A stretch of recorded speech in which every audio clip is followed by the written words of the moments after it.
श्री कृष्ण कहते हैं, सुबह उठकर जो ये तीन तीन काम करेगा कभी दुखी नहीं होगा। श्री कृष्ण की उपदेश की कथा। एक जीवन बदलने वाली सुबह प्राचीन भारत की धरती पर जब धर्म और आस्थाओं की गूंज हर कोने कोने में सुनाई देती थी, तब श्री कृष्ण ने अपने शिष्यों को जीवन के रहस्यों और सुखी जीवन के सूत्र दिए थे। इन उपदेशों में से एक महत्वपूर्ण संदेश था, सुबह उठकर तीन विशेष काम करने से जीवन सुखमय और दुख रहित हो सकता है। इस कथा के माध्यम से हम जानेंगे कि ये तीन काम कौन कौन से हैं और किस प्रकार उन्होंने एक साधारण व्यक्ति के जीवन को बदल दिया। कहानी की शुरुआत एक छोटे से गांव गोकुल से होती है। गोकुल एक सुंदर और शांत गांव था, जहां हर कोई अपने अपने कर्मों में व्यस्त रहता था। यहाँ एक साधारण किसान रामू अपनी पत्नी सीता और दो बच्चों के साथ रहते थे।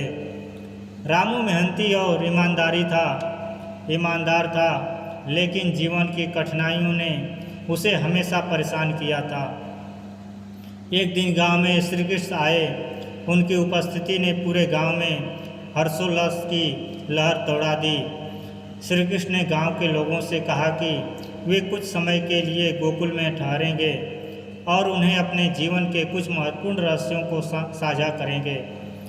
लोग उत्सुकता से सुनने लगे कि श्री कृष्ण उनके जीवन को कैसे बदलने वाले हैं। पहला काम प्रातःकाल उठना और ध्यान करना।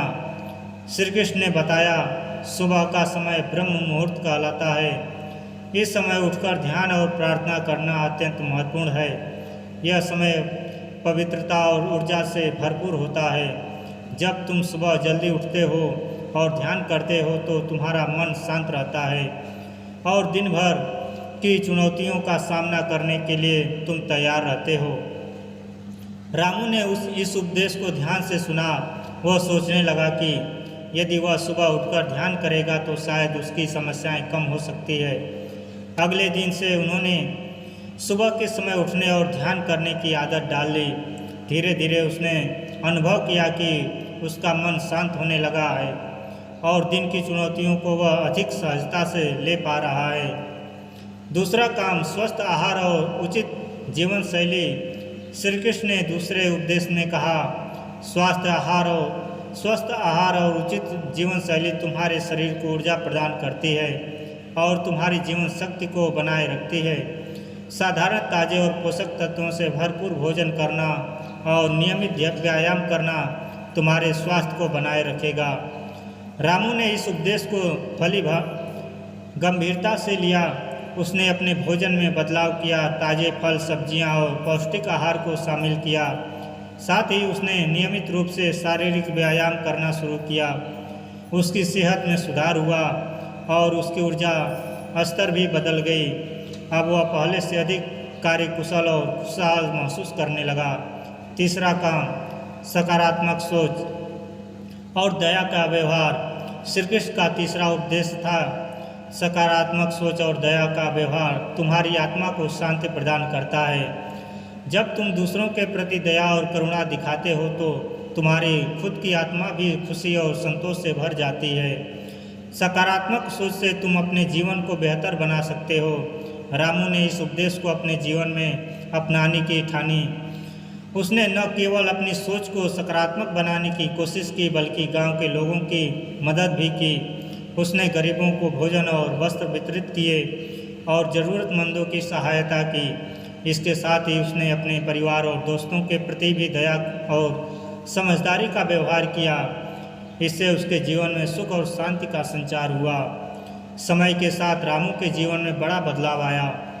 उसकी आर्थिक स्थिति में सुधार हुआ, उसका स्वास्थ्य बेहतर हुआ और उसके परिवार में खुशहाली बढ़ी।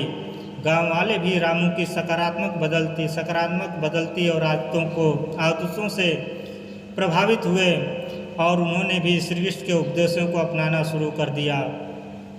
गोकुल अब कुछ खुशहाल और समृद्ध गांव बन चुका था। श्री कृष्ण ने जब गोकुल से विदा ली तो उन्होंने गांव वालों को यह उपदेश दिया कि वे हमेशा सुबह उठकर के ये तीन काम करें और जीवन को बेहतर बनाने की दिशा में प्रयासरत रहें। रामू और गोकुल के लोग उनके उपदेशों को जीवन का हिस्सा मानकर आगे बढ़ने और एक खुशहाल जीवन की ओर बढ़ते गए।